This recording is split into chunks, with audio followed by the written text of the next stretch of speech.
ओम शांति। आज है 19 जनवरी 2022 के ईश्वरीय महावाक्य। पहले सुनते हैं मुरली के मुख्य पॉइंट्स। बाबा ने कहा, तुम आधा कल्प से नरक में गोते खाकर बहुत दुखी हुए हो। अब ज्ञान चिता पर बैठ स्वर्ग के महाराजा महारानी बनो। फिर कहा, क्या एक जन्म विष नहीं छोड़ सकते? स्वर्ग का मालिक बनने के लिए क्या तुम पवित्र नहीं बनेंगे?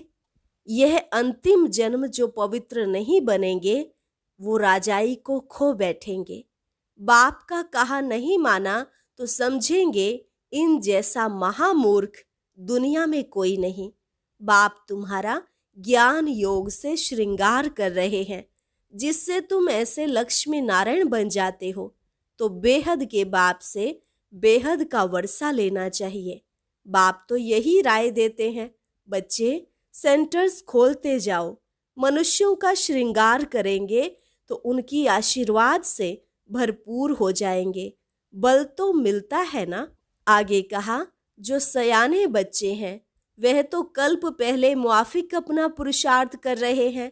भाषण भी रिफाइन करना चाहिए। ज्ञान नहीं सुनाएंगे तो कहेंगे इनके पास शंख ध्वनि नहीं है। सदा स्मृति रहे, बाबा को ज्ञानी तु आत्मा बच्चे ही प्रिय हैं। और लास्ट में बाबा ने कहा, विघ्न तो पड़ेंगे लेकिन तुमको निर्भय होना है। कदम कदम बाप की श्रीमत पर चलना है और हरेक को सच्ची यात्रा पर चलने का रास्ता बताना है। तुम ब्राह्मण बच्चे राही हो, काम धंधादी करते। अगर बुद्धि योग बाप के साथ है तो जैसे तुम यात्रा पर हो। इसमें थकना नहीं चाहिए, बहुत पुरुषार्थ करना है। और अब सुनते हैं महावाक्यों को विस्तार से। मुरली का सार, मीठे बच्चे कार्य व्यवहार करते, बुद्धि योग एक बाप से लगा रहे। यही है सच्ची यात्रा। इस यात्रा में कभी भी थकना नहीं।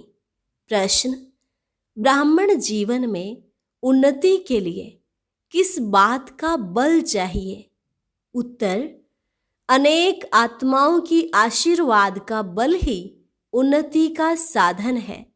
जितना अनेकों का कल्याण करेंगे, जो ज्ञान रत्न बाप से मिले हैं उनका दान करेंगे, उतना अनेक आत्माओं की आशीर्वाद मिलेगी। बाबा बच्चों को राय देते हैं, बच्चे पैसा है तो सेंटर खोलते जाओ। हॉस्पिटल कम यूनिवर्सिटी खोलो। उसमें जिसका भी कल्याण होगा उसकी आशीर्वाद मिल जाएगी। गीत, रात के राही थक मत जाना, सुबह की मंजिल दूर नहीं। ओम शांति। गीत का अर्थ तो बच्चों को आपे ही बुद्धि में आना चाहिए। अभी हम सब हैं रूहानी राही। भगवान बाप के पास आत्माओं को जाना है। ऐसे नहीं कहेंगे कि जीव आत्माओं को जाना है। जीव आत्माओं को शरीर छोड़कर वापस जाना है। मनुष्य मरते हैं तो कहते हैं फलाना बैकुंठवासी हुआ, परंतु तुम जानते हो अच्छे व बुरे संस्कारों अनुसार पुनर्जन्म लेना पड़ता है। बुरे संस्कारों के कारण तुम्हारे सिर पर पापों का बोझ चढ़ा हुआ है, चाहे इस जन्म का व जन्म जन्मांतर का चढ़ा हुआ है। वह अब तुमको योग बल से भस्म करना है। बाप को याद करना, इसको ही योग अग्नि कहा जाता है।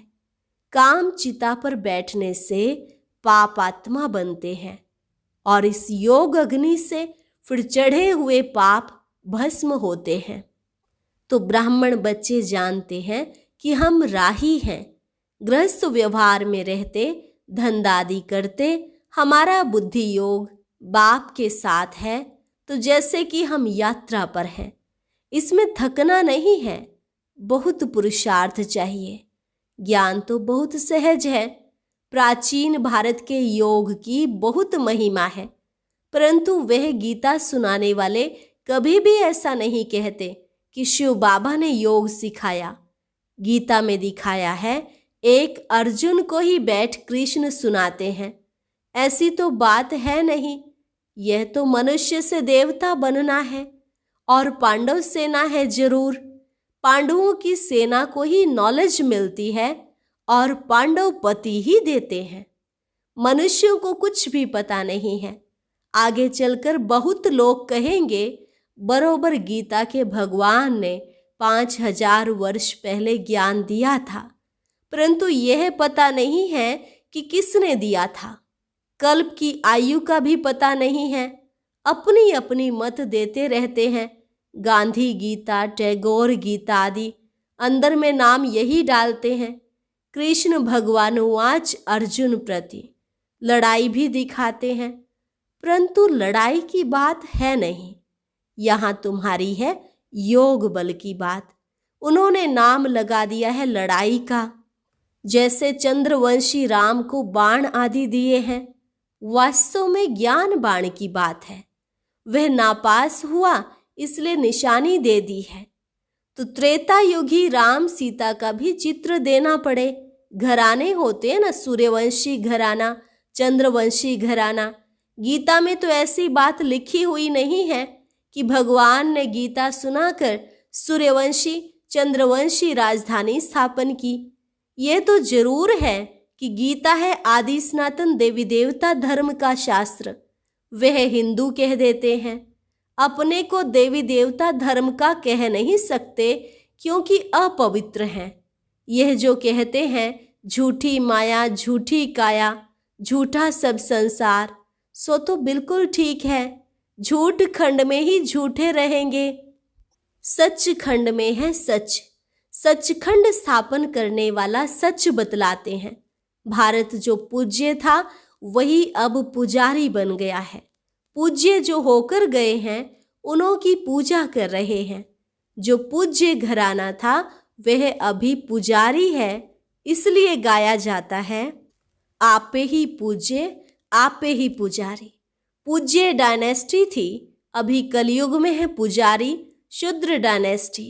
सूर्यवंशी कुल, चंद्रवंशी कुल। तुम बच्चों को समझाना है कि भारत ऐसा था। चित्र तो है ना, सतयुग में भारत माला माल था। यह बेहद की हिस्ट्री ज्योग्राफी कोई भी नहीं जानते हैं। यह वर्ण भी समझाने के लिए जरूरी है। हम ब्राह्मण हैं, ऊंचे ते ऊंचे, इसको कहेंगे नया उच्च वर्ण। जब शादी करते हैं तो भी कुल को देखते हैं ना, तो तुम्हारा कुल बहुत ऊंचा है। भले ब्राह्मण तो दुनिया में वह भी बहुत हैं, परंतु संगम पर ब्रह्मा की संतान ब्राह्मण कुल होता है। वह यह नहीं जानते। यह नई बात है ना। मनुष्य समझते हैं इन्हों की शायद अपनी नई गीता बनी हुई है। यह तो तुम बच्चे जानते हो। बाप राजयोग सिखा रहे हैं, हम सो देवता बन रहे हैं, हम राजाई स्थापन कर रहे हैं। ऐसा और कोई कह ना सके। वे तो जो पास्ट हो गए हैं उन्हों की कथाएं बैठ सुनाते हैं। यहाँ हम महिमा तो गीता की ही करते हैं, तो मनुष्य समझते हैं यह गीता को मानते हैं। तुम जानते हो वह है भक्ति मार्ग की गीता। परंतु जिसने गीता सुनाई उनसे तुम अब डायरेक्ट सुन रहे हो। बंदर सेना भी मशहूर है, चित्र भी दिखाते हैं, hear no evil see no evil. अब बंदर को तो यह नहीं कहेंगे, जरूर मनुष्य के लिए होगा। भले सूरत मनुष्य की है परंतु सीरत बंदर की है। इसलिए ह्यूमन बंदरों को कहा जाता है बुरा मत सुनो, कान बंद कर दो। तुम बच्चे जानते हो यह पुराना शरीर, इसे कुछ न कुछ होता रहता है। कोई की स्त्री मरती है तो कहते हैं पुरानी जूती गई, फिर नई खरीद लेंगे। शिव बाबा को तो चाहिए भी पुरानी जूती। नई जूती अर्थात नया शरीर, उसमें तो आना नहीं है। जो नए ते नया था वही अब पुराना हुआ है। बाबा कहते हैं नंबर 1 में 84 जन्म इसने लिए हैं। जो नंबर 1 पावन सर्वगुण संपन्न है उनको भी पतित बनना पड़े तब फिर पावन बने। 84 जन्मों का हिसाब है ना। आपे ही पूज्य आप ही पुजारी। वही श्री नारायण जब खुद पुजारी बनते हैं तो नारायण की बैठ पूजा करते हैं। वंडर है ना। पिछाड़ी के जन्म में भी लक्ष्मी नारायण की पूजा करते थे, परंतु देखा लक्ष्मी दासी बन पांव दबा रही है तो वह अच्छा नहीं लगा, तो लक्ष्मी का चित्र उड़ाकर सिर्फ नारायण का रख दिया। वही आत्मा फिर पुजारी से पूज्य बनती है। तत्वम तुम भी बनते हो। सिर्फ एक तो नहीं होगा ना। सतयुग में बच्चे पैदा होंगे तो वह भी प्रिंस प्रिंसेस होंगे।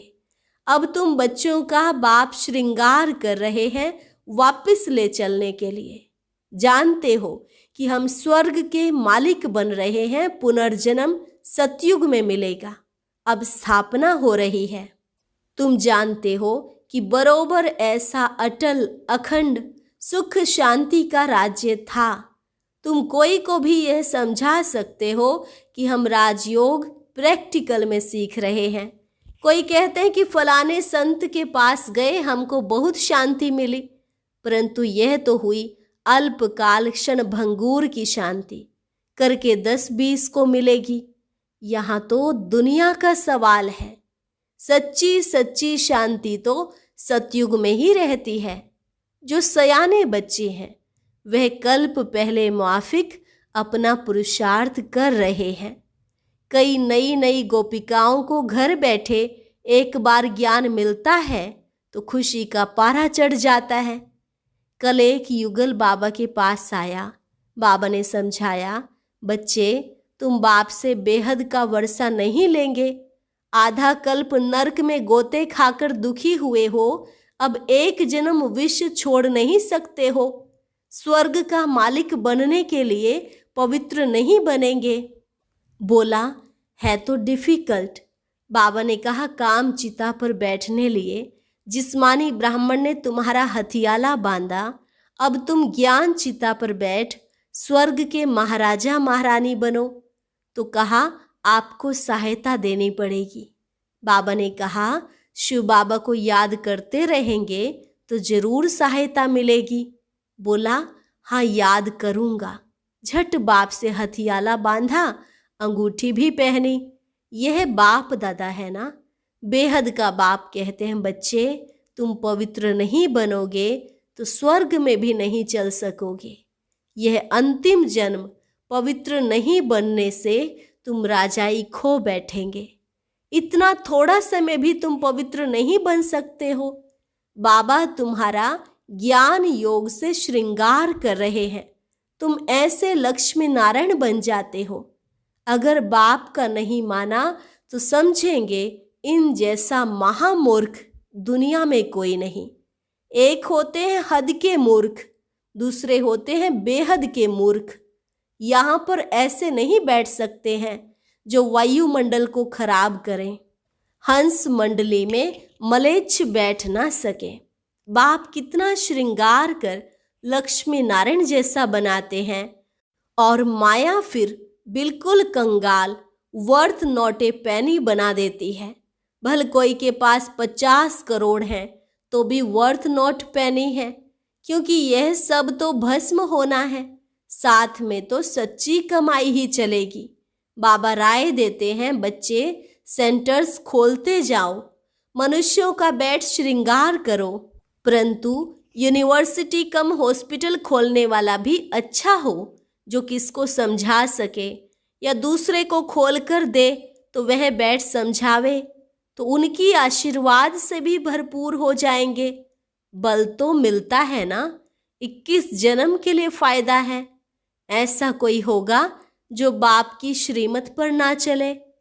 कदम कदम पर बाप की श्रीमत पर चलना चाहिए। विघ्न तो पड़ेंगे ही। बांधेली गोपिकाओं पर कितने सितम होते हैं, इसमें निर्भय होना होता है।